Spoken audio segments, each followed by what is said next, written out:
Hello बच्चों, आप देख रहे हैं आपका अपना YouTube चैनल झोंकले मैथ, जहाँ पे बच्चों को झोंक के पढ़ाते हैं। बच्चों अगर आज बात करें, आज हम लोग पढ़ने वाले क्लास 10th का साइंस, जिसमें पढ़ेंगे बच्चों चैप्टर नंबर 1। अगर बात करें चैप्टर 1 की, तो चैप्टर 1 है केमिकल रिएक्शंस एंड इक्वेशंस। बच्चों ये बहुत ही इंपॉर्टेंट चैप्टर है, बहुत आसान चैप्टर है। इसके 2 पार्ट हमने ऑलरेडी अपलोड कर चुके हैं। This is the last part of the chapter. तो आपको क्या करने हैं, पहले 2 पार्ट देख के आने हैं, तब ये पार्ट अगर देखते हो तब आपको ज्यादा समझ में आएंगे बच्चों। ठीक है, बात करें चैप्टर की तो बहुत ही आसान है। ठीक है, और आपको सिर्फ और सिर्फ एक काम करने हैं, कॉपी पेन लेके बैठ जाने हैं, प्रॉपर तरीके से समझने हैं, सोचने हैं और नोट्स बनाने हैं। ठीक है बच्चों, तो चलिए स्टार्ट करते हैं। टाइप्स ऑफ केमिकल रिएक्शंस का 2 टाइप्स हमने ऑलरेडी डिस्कस कर चुके हैं, कॉम्बिनेशन एंड डीकम्पोजिशन। तो आज पढ़ेंगे बच्चों डिस्प्लेसमेंट और डबल डिस्प्लेसमेंट, उसके बाद ऑक्सीडेशन, रिडक्शन और देन रेंसिडिटी, कोरोजन, उसके बाद चैप्टर फिनिश। ठीक है बच्चों, तो चलिए स्टार्ट करते हैं टाइप्स ऑफ केमिकल रिएक्शंस में डिस्प्लेसमेंट रिएक्शंस। ठीक है, तो कौन सा रिएक्शन देख रहे हैं बच्चों? Displacement reaction. क्लियर है क्या? ध्यान से देखना बोर्ड पे, बहुत आसान है। तो डिस्प्लेसमेंट रिएक्शन कहां से आता है? तो व्हेन हाई रिएक्टिव एलिमेंट्स, लिखो, यानी जब बड़ी मछली तालाब में छोटे मछली जो होते हैं उसको अगर खा जाती है, ठीक है, समझ में आएगी नहीं, तो वो क्या होता है? Displacement reaction. ऐसे समझो क्या है, when high reactive element, when high reactive element, high reactive element displaces less reactive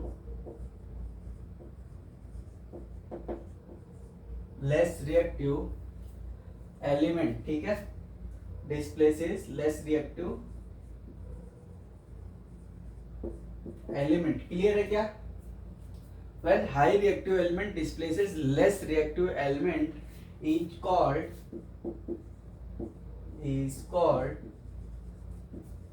displacement reaction। Clear है क्या? तो डिस्प्लेसमेंट रिएक्शन क्या होता है बच्चों? ऐसे समझो कि जैसे मान लो आप किसी क्लास में पढ़ रहे हो, क्या, ध्यान से सुनना, जैसे आप किसी क्लास में पढ़ रहे हो तो कोई जरूरी नहीं कि हर बार का टॉपर एक ही बच्चा हो। अगर कोई बच्चा, चलो मान लो हर बार टॉप कर रहा है, तो आप भी, अगर मान लो आपने टॉप नहीं किया कभी, तो आप भी टॉप कर सकते हो। सिंपली क्या है, आप भी ज्यादा मेहनत कर लो, उससे ज्यादा नॉलेज गेन कर लो, ठीक है, तो आप भी टॉप कर सकते हो। सिंपल सी बात है। ठीक है, तो हाई रिएक्टिव एलिमेंट यानी जो भी पढ़ेगा वो हाई रिएक्टिव हो गया। समझ में आया कि नहीं? एक होता है फिक्स है, कोई ज्यादा पढ़ रहा है तो हाई रिएक्टिव एक तरह से। ठीक है, तो ऐसी एलिमेंट में होता है, तो हाई रिएक्टिव एलिमेंट जो भी होते हैं वो अपने से लेस रिएक्टिव एलिमेंट को डिस्प्लेस कर देते हैं। क्लियर है क्या? और इस तरीके के रिएक्शंस को डिस्प्लेसमेंट रिएक्शंस बोलते हैं। क्लियर है क्या? चलो एग्जांपल देखते हैं, ये किस टाइप का दिखता है। जैसे मान लो ए प्लस बी सी टाइप का। क्या बच्चों? ए प्लस बी सी अगर है तो ये बन जाएगा ए सी प्लस बी, निकल जाएगा। क्लियर है क्या? देखो ए ने क्या काम किया, ये ज्यादा रिएक्टिव था, बी को हटा के सी के साथ हो लिया, तो ए सी प्लस बी। क्लियर है क्या? तो इसको बोलते हैं डिस्प्लेसमेंट रिएक्शन। एग्जांपल मान लो Fe आयरन है, ये सॉलिड, प्लस CuSO4। क्या बच्चों? CuSO4, और ये रिएक्शन क्या हो जाएगा, FeSO4 प्लस का कॉपर बाहर निकल जाएगा। क्लियर है क्या? तो ये क्या होता है, एक्वस। क्या होता है? ये है एक्वस बच्चों। ठीक है, तो ये है कॉपर सल्फेट, इसके नीचे लिख लेना इसका नाम, कॉपर सल्फेट। क्लियर है क्या? और ये क्या है, आयरन सल्फेट, आयरन सल्फेट। ठीक है, समझ में? बाकी वो आयरन है, ये कॉपर है। ठीक है, उधर वो पहला क्या है, आयरन है, और ये कॉपर है। आयरन का लैटिन नेम क्या होता है, फेरम, इसीलिए सिंबल Fe बना है। ठीक है, तो ये हो गया डिस्प्लेसमेंट रिएक्शन। देखो कॉपर को डिस्प्लेस कर दिया कौन, आयरन। अभी बताएंगे इसके पीछे का रीजन क्या होता है, एक्टिविटी सीरीज जो मेटल्स एंड नॉन मेटल्स में पढ़ते हैं, ठीक है। अब यहाँ पे दूसरा अगर एग्जांपल देखें तो मान लो ये Zn है, zinc plus CuSO4 same compound, ठीक है, ये सॉलिड है, तो ये ZnSO4 बन गया प्लस का कॉपर बाहर निकल गया, क्लियर है क्या। तो ये कॉपर सल्फेट है, इसका नाम हो जाएगा जिंक सल्फेट, क्या हो जाएगा, जिंक सल्फेट, ठीक है क्या, उधर वो ऊपर लिख दिए ना। तो जिंक प्लस CuSO4 ZnSO4 बन जाएगा प्लस कॉपर बाहर निकल जाएगा, तो ये भी डिस्प्लेसमेंट रिएक्शन का एग्जांपल है बच्चों, ठीक है। अगला Pb प्लस, मान लो हमने ले लिए Pb plus CuCl2 copper chloride, इसको क्या बोलेंगे, कॉपर क्लोराइड, ठीक है।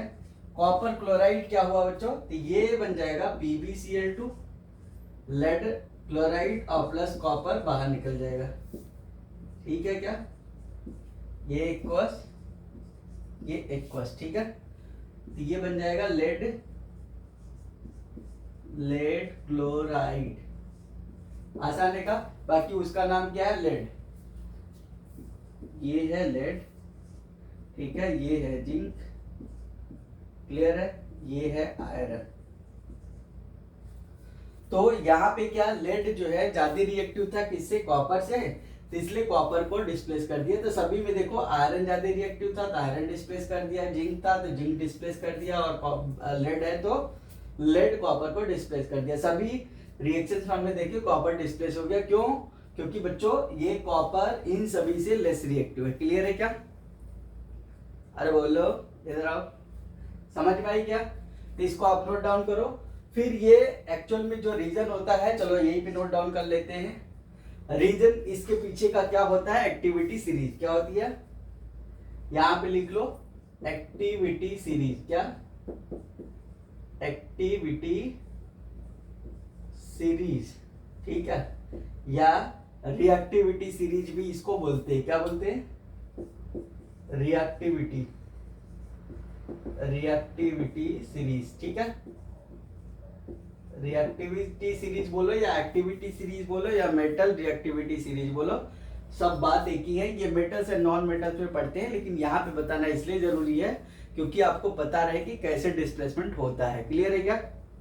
तो पहला आता है बच्चों यहाँ पे पोटेशियम, पोटेशियम फिर सोडियम आएगा, ध्यान से देखते जाना, पोटेशियम सोडियम फिर लिथियम आएगा, फिर कैल्शियम आएगा, क्या, पोटेशियम सोडियम लिथियम कैल्शियम, उसके बाद फिर मैग्नीशियम एल्यूमिनियम, अभी बताएंगे ट्रिक भी इसके होते हैं, ठीक है, एल्यूमिनियम, फिर उसके बाद लिखेंगे कार्बन जिंक आयरन, ध्यान से देखो, potassium sodium lithium calcium magnesium aluminium carbon zinc iron, उसके बाद टिन होता है, लेड होता है, हाइड्रोजन होता है, ध्यान से देख लेना, टिन, एसएन को टिन बोलते हैं, फिर इसको क्या बोलते हैं, लेड बोलते हैं, फिर हाइड्रोजन है, फिर आ जाएगा बच्चों कॉपर, फिर आ जाएगा एजी सिल्वर, फिर उसके बाद इधर लिख देते हैं एयू, फिर पीटी, ठीक है, ऐसे समझना। अब के क्या होता है, पोटेशियम होता है, क्या होता है, पोटेशियम, पोटेशियम, ये होता है सोडियम, क्या होता है, सोडियम, ये होता है लिथियम, समझ रहे हो क्या, ये कैल्शियम, कैल्शियम, फिर मैग्नीशियम, फिर आएगा aluminium,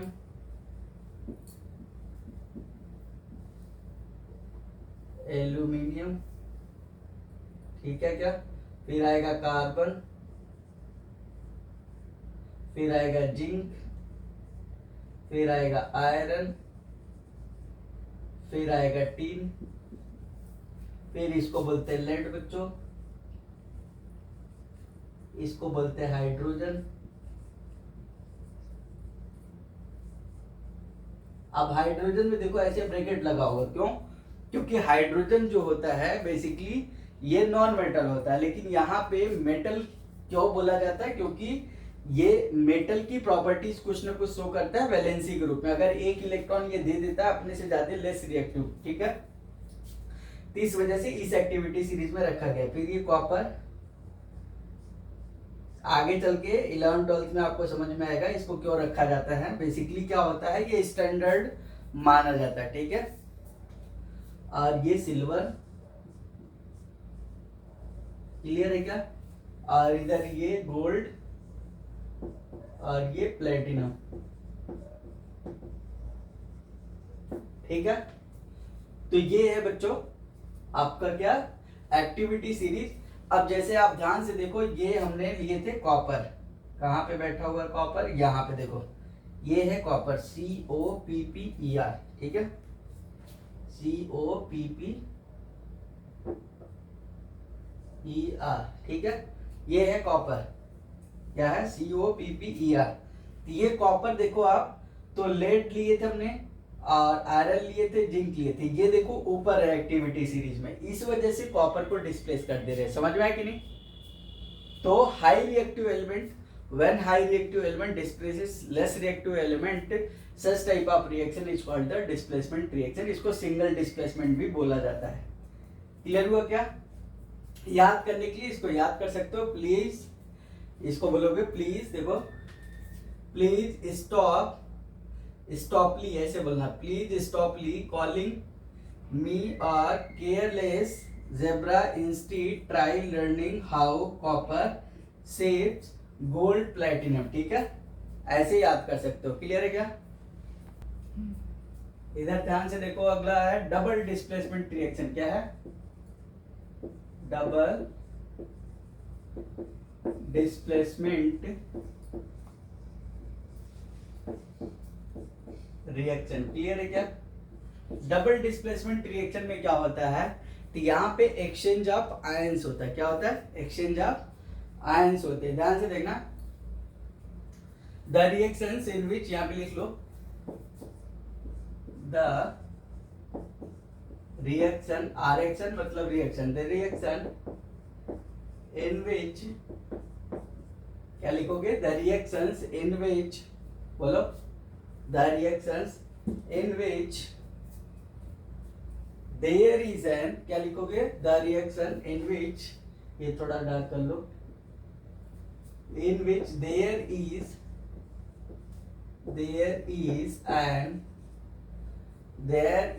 an exchange of ions, there is an exchange, अभी बताएंगे कैसे होता है, exchange of ions between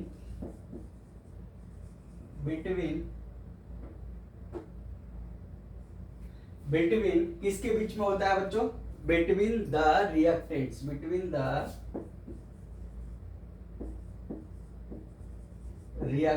clear है क्या, is called double displacement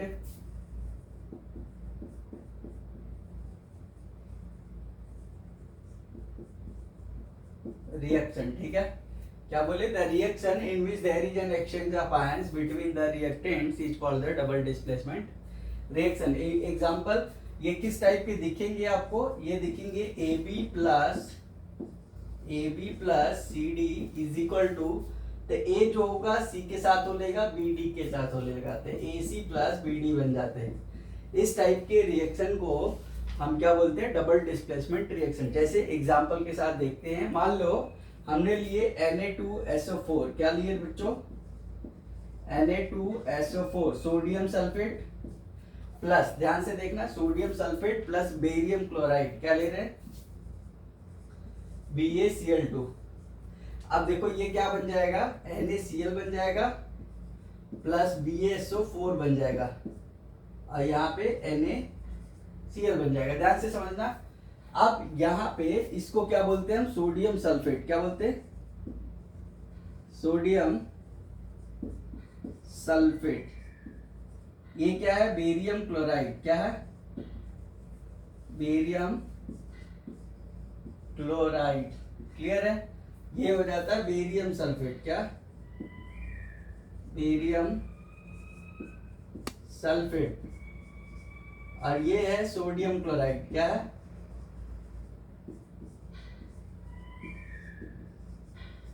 clear हुआ क्या? तो ये देखो क्या है, Na2SO4 सोडियम सल्फेट। अब इसको याद करने का तरीका बताया बच्चों, तो इसको ऐसे कर लेना ना, यहाँ देखो बा बा ना, ना बाबा ना। क्या याद रहेगा? ना बाबा ना, यानी Na2SO4 प्लस बेरियम क्लोराइड बराबर क्या बन जाएगा? बेरियम सल्फेट और सोडियम क्लोराइड। क्लियर है क्या? इसी तरीके से एक एग्जांपल और लिख सकते हो, AgNO3 सिल्वर नाइट्रेट। ध्यान से देखो, ये एग्जांपल नंबर दूसरा है। ठीक है, AgNO3 को हमने सोडियम क्लोराइड के साथ रिएक्ट करा रहे। किसके साथ? NaCl के साथ। ये बन जाएगा NaNO3। ध्यान से देखना, NaNO3 प्लस का AgCl क्या बन जाता है? AgCl। याद रहेगा? तो ये भी डबल डिस्प्लेसमेंट रिएक्शन का एग्जांपल है। क्लियर है क्या? तो इसको आप नोट डाउन कर लो। ठीक है, फिर मिलते हैं आगे। अब जैसे यहाँ पे हमने बोले थे एक्सचेंज ऑफ आयंस, देखो Na2SO4 प्लस BaCl2, अब ये बन गया था आपका NaCl प्लस का BaSO4। ध्यान से समझना, क्या बोले? Exchange of ions. इसको समझ लेते कैसे होता है एक्सचेंज ऑफ आयंस। ध्यान से समझना, Na2SO4 ये बनाएगा 2Na प्लस प्लस का SO4 2 माइनस। ध्यान से समझना, और बेरियम क्लोराइड जो है BaCl2 ये ब्रेक होता है Ba2 प्लस प्लस का 2Cl माइनस। समझ में आया क्या? तो ये ध्यान से देखो, ये वाला इसके साथ हो लिया और ये वाला इसके साथ हो लिया। क्लियर है क्या?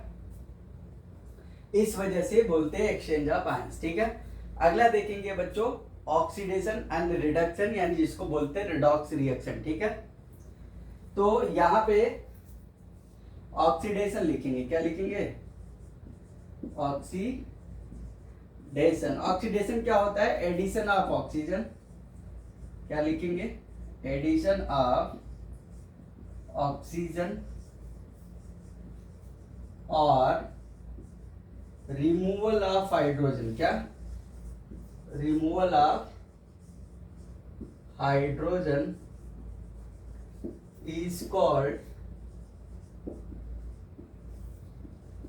oxidation। क्लियर है क्या? क्या बोले? एडिशन ऑफ ऑक्सीजन और removal of hydrogen is called the oxidation, या इसी को बोलते हैं loss of electron.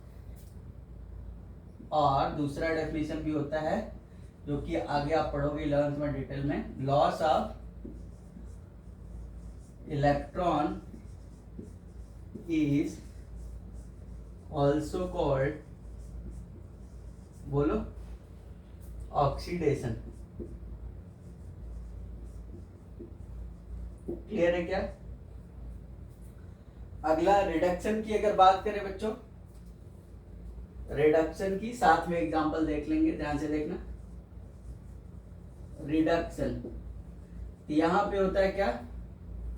Addition of, जैसे यहाँ पे ऑक्सीजन लिखे तो यहाँ पे लिखेंगे एडिशन ऑफ हाइड्रोजन। क्या लिखेंगे? एडिशन ऑफ हाइड्रोजन, हाइड्रोजन और removal of oxygen, oxygen. Clear है क्या? Is called reduction. आगे लिख लेना, या गेन ऑफ इलेक्ट्रॉन। ठीक है, इसको लिख लो, कंप्लीट कर लो। Is called reduction. क्लियर? और इसी को बोलते हैं गेन ऑफ इलेक्ट्रॉन। यहां पे लिख लो, और गेन ऑफ इलेक्ट्रॉन। क्लियर है? इसको आप नोट डाउन करो। उसके बाद अब बच्चों क्या आपने देखे अभी ऑक्सीडेशन एंड रिडक्शन, अब दोनों को मिला के रेडॉक्स रिएक्शन बोला जाता है। लिख लो रेडॉक्स रिएक्शन ना। रेडॉक्स रिएक्शन क्या होता है, लिख लो a reaction in which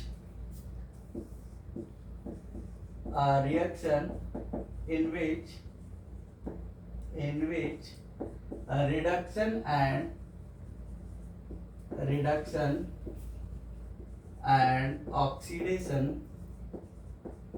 oxidation both occur simultaneously। क्या simultaneously, क्लियर है बच्चों, is called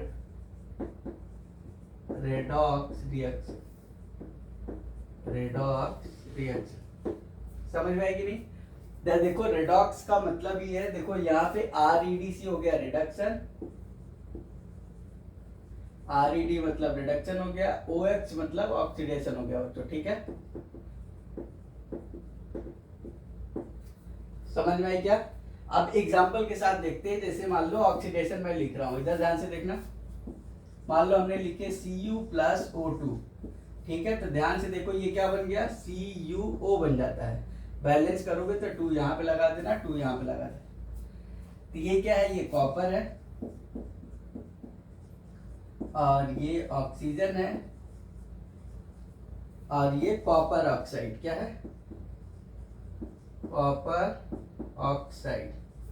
क्या बोले, ये कॉपर है, ये ऑक्सीजन है, कॉपर ऑक्साइड। देखो एडिशन ऑफ ऑक्सीजन, दिख रहा क्या?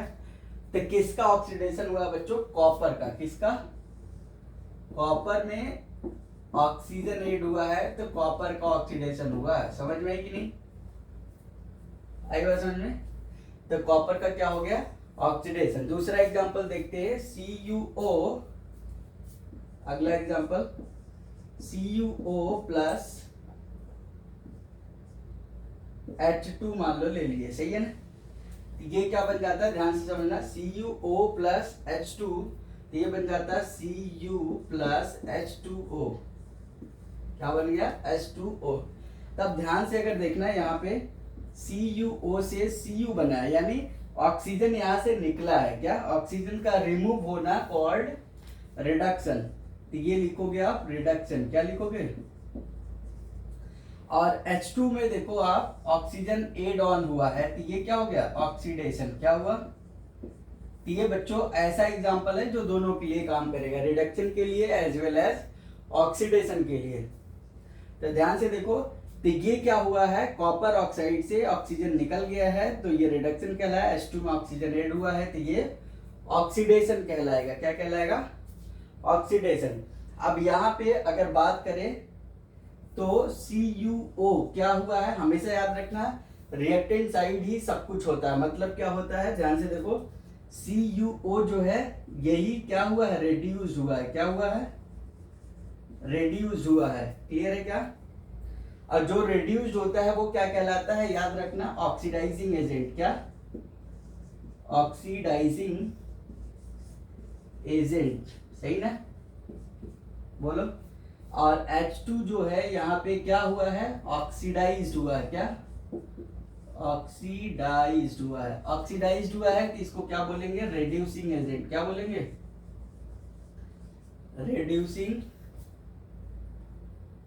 क्या लिखेंगे, रेड्यूसिंग एजेंट। क्लियर है क्या? तो ये देखो ध्यान से, H2 ऑक्सीडाइज्ड हुआ है तो रेड्यूसिंग एजेंट, CuO रेड्यूस्ड हुआ है तो ऑक्सीडाइजिंग एजेंट, और CuO का क्या हुआ है, रिडक्शन, और इसका क्या हुआ बच्चों, रिडक्शन हुआ है। सही है, क्या हुआ है, रिडक्शन। इसका क्या हुआ है, ऑक्सीडेशन। याद रहेगा क्या? तो 3 क्वेश्चन यहाँ से पूछे जाते हैं। और अगला पूछ देगा कि रिएक्शन बताओ कौन सा है।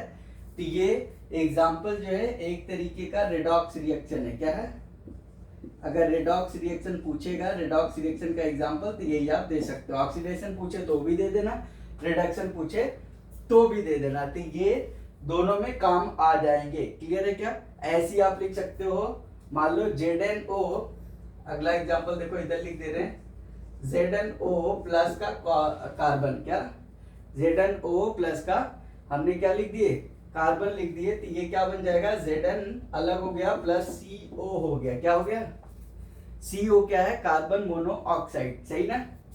तो यहां से देखो कार्बन से ऑक्सीजन, कार्बन में ऑक्सीजन ऐड हुआ है तो ऑक्सीडेशन हो गया ये बच्चों,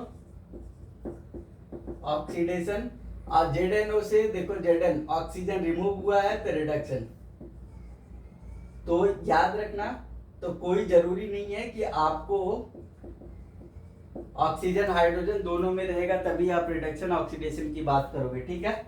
अगला एग्जांपल एक और लिख लो, इधर ही लिख लेते हैं, ये सबसे ज्यादा बार पूछा गया एग्जांपल है, MnO2, क्या लिखोगे, MnO2 मैग्नीज डाइऑक्साइड, क्या manganese dioxide plus HCl, HCl ये 4 मॉलिक्यूल होते हैं, 4 मॉलिक्यूल ऑफ HCl, ये जब रिएक्ट करता है तो क्या बनता है, MnCl2 plus H2O, MnCl2 plus 2H2O बनता है बच्चों, 2H2O बनता है और प्लस का Cl2 भी निकल जाता है बाहर।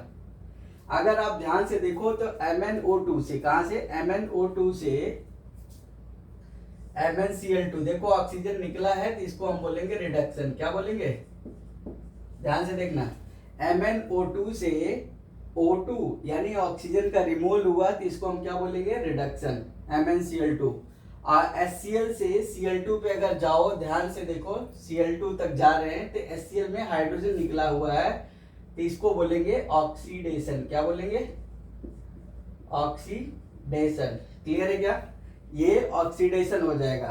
तो इस तरीके से ये भी रेडॉक्स रिएक्शन का बेस्ट एग्जांपल है, इसको क्या बोलेंगे, मैग्नीज डाइऑक्साइड, लिख लेना नीचे, ये हाइड्रोक्लोरिक एसिड होता है, ये मैग्नीज डाइक्लोराइड है, ठीक है, और ये वाटर है, ये क्लोरीन गैस है, ठीक है। अब ध्यान से सुनना, यहाँ पे क्या होता है, अगर MnO2 के बारे में पूछा जाएगा, MnO2 क्या है, तो ये रिड्यूस्ड हुआ है बच्चों, क्या हुआ, रिड्यूस्ड हुआ है, तो इसी को हम बोलते हैं ऑक्सीडाइजिंग एजेंट, क्या बोलते हैं, ऑक्सीडाइजिंग एजेंट। क्लियर है क्या, ध्यान से देखना। और HCl जो है, HCl हाइड्रोक्लोरिक एसिड, ठीक है, स्ट्रॉन्ग एसिड आता है, याद रखना, इसको स्ट्रॉन्ग एसिड बोलते हैं।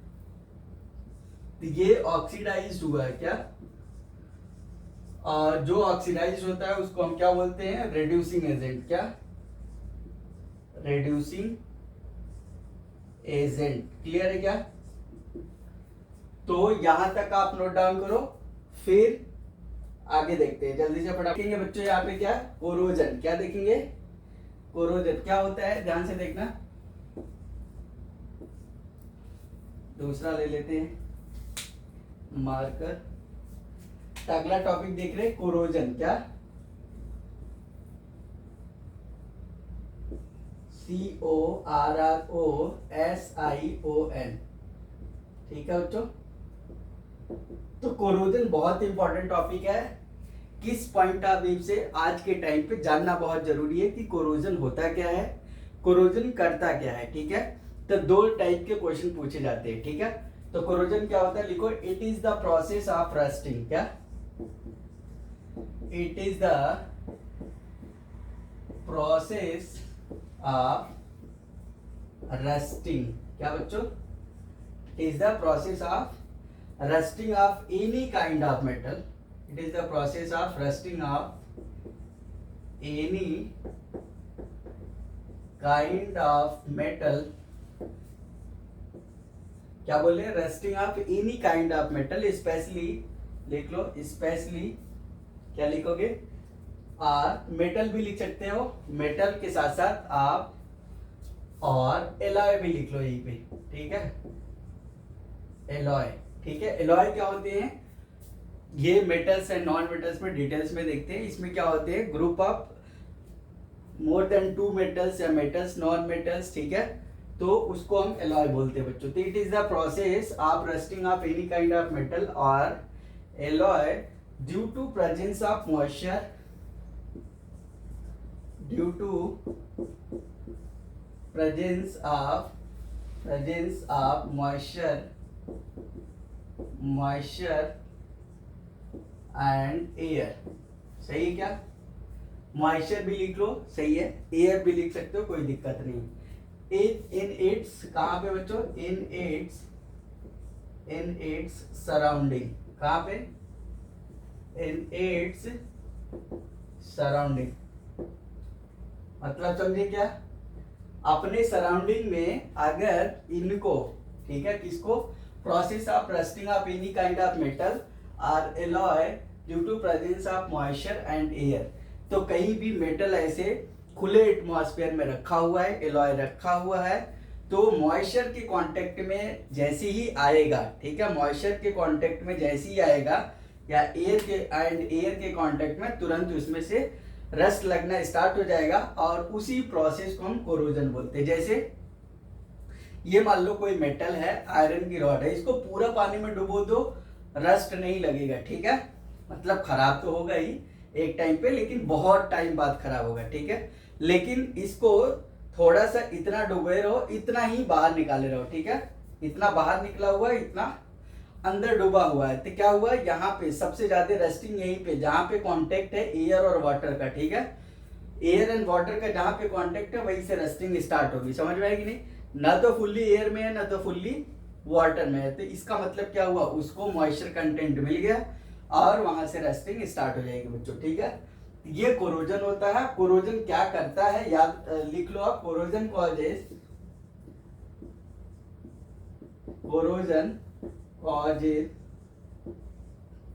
क्या क्या करता है? ध्यान से लिखो, पहला पॉइंट लिख लो, corrosion causes damage to car bodies. पहला लिखो,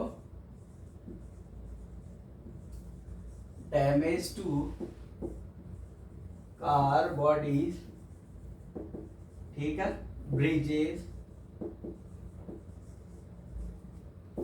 आयरन रेलिंग्स,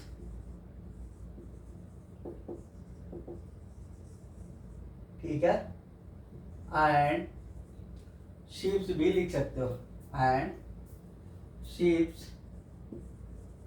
SHIPS, शिप्स, ठीक है।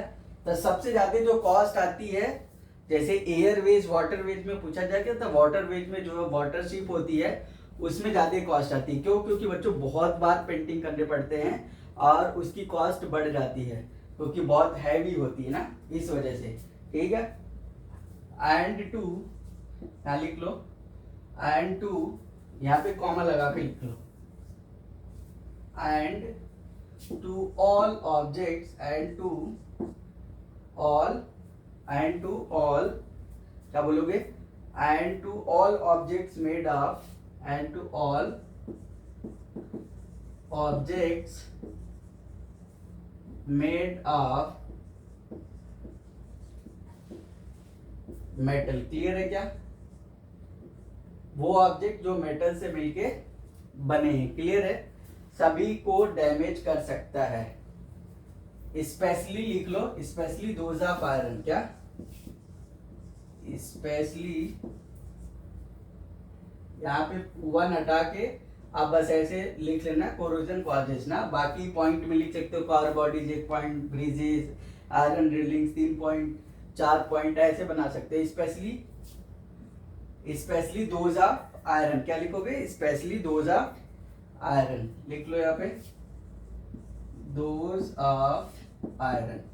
तो आयरन से बच्चों जो बनी होती हैं उनमें जल्दी रस्ट लगने का चांस होता है, उसमें कोरोजन प्रोसेस जल्दी होता है। कोरोजन एक प्रोसेस है किसका? रस्ट लगने का। कहाँ पे? मेटल या मेटल बॉडीज एलॉय के ऊपर। समझ में आया कि नहीं? तो इसको आप लिखो फटाफट, इसको आप नोट कर लो, फिर उसके बाद आगे देखते हैं। जो है रेंसिडिटी, क्या? रेंसिडिटी क्या बोल रहे हैं? अगला टॉपिक है rancidity. This is the last topic of this chapter. बच्चों बहुत इंपॉर्टेंट है, ध्यान से देखना है। इधर कुरकुरे खाना बंद कर दोगे। इधर रेंसिडिटी क्या होती है? The process of oxidation. क्या है? The process of oxidation oxy the process of oxidation किस चीज का बच्चों? Fats and oils. Process of oxidation of fats and oils, समझ आएंगे नहीं? Fats and oils that can be easily, यही लिख लेते हैं, that can be easily, that can be easily notice. क्या बच्चों? क्या बोले हमने? लिखे the process of oxidation of fats and oils, fats and oils that can be easily noticed bye the change in, easily by the change in taste, या तो हम test करके चेक कर सकते, बता सकते हैं कि रेंसिडिटी हो रही है, या दूसरा स्मेल से बता सकते हैं। किससे? स्मेल से। टेस्ट किस चीज का? By the change in taste food, taste food लिखो, taste food and smell, and बच्चों क्या लिखेंगे? स्मेल। क्या लिखेंगे? Smell is known as rancidity। कौन सा dt बच्चों? rancidity। अब देखो रेंसिडिटी का मेन कॉज क्या है, रेंसिडिटी होने की वजह से क्या होता है, ठीक है? तो अब जैसे मान लो आपने कुरकुरे का पैकेट लाए, ठीक है? कुरकुरे का पैकेट लाए तो उसमें क्या होता है कि आपने थोड़े बहुत खाए, ऐसे ही रख देना, फिर तीन चार दिन बाद खाना, देखना कैसा लगता है, ठीक है? ऑयल या फैट्स को किसी बॉल वगैरह में निकाल के रख दिए, ठीक है? और 10 दिन 15 दिन महीने बाद देखना कैसा स्मेल आता है, ठीक है? तो ऐसी ही ये जो रेंसिडिटी प्रोसेस है, जो कि हमें जानना बहुत जरूरी है, इसीलिए ज्यादा दिन का ऑयल या फैट्स बाहर ऐसे रखना सही नहीं होता है, ठीक है? तो अपने घर पे अपने मम्मी या अपने पापा जो भी खाना वाना बनाते हैं उनको बता देना कि ज्यादा दिन तक ऑयल या फैट्स को बाहर नहीं रखा जाता, ठीक है? इससे हो जाते खराब, स्मेल आने लगते हैं, टेस्ट खराब हो जाएगा, ठीक है? चलो अब देखते हैं रेंसिडिटी जो होता है, एग्जाम्पल देखते हैं। फॉर एग्जाम्पल ध्यान से सुनना, क्या बोले? रेंसिडिटी क्या है? The process of oxidation of fats and oils that can be easily bye the change, क्या बच्चों? Easily, that can be easily noticed, या नोटिस भी लिख लो, इजीली नोटिस कर सकते हैं ना? नोटिस्ड क्या है बच्चों? Notice by the change in taste, food and smell, ठीक है? Is known as rancidity. For example the taste and smell of, लिख लो, फॉर एग्जाम्पल द टेस्ट क्या बच्चों? The taste and smell of butter, taste and smell of butter Amul वाला या कोई भी बटर हो सकता है, जिसको बहुत अच्छा मानते हो, तो उसको भी बहुत ज्यादा टाइम तक बाहर नहीं रखना है, ऐसे खुले इन्वायरमेंट में। क्लियर है क्या? बटर चेंजेस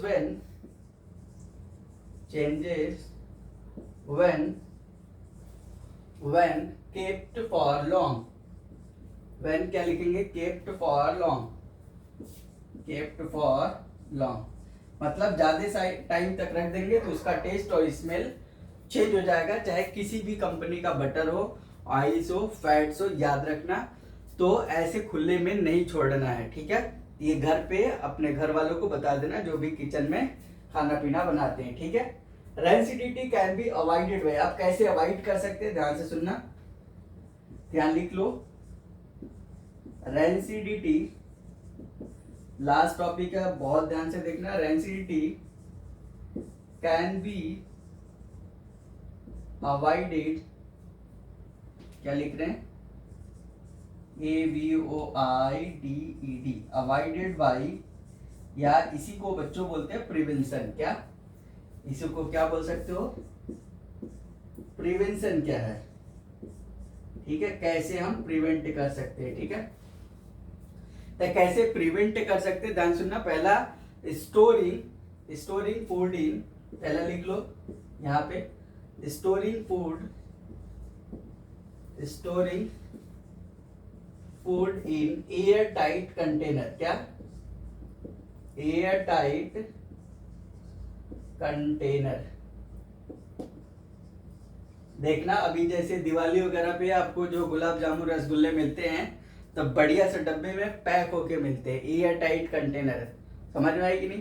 तो पैक्ड होते हैं, कैसा होता है वो? एयर टाइट कंटेनर होता है। तो इसी तरीके से आप कुरकुरे का पैकेट भी देखो पूरा एकदम बढ़िया से पैक होता है, ठीक है।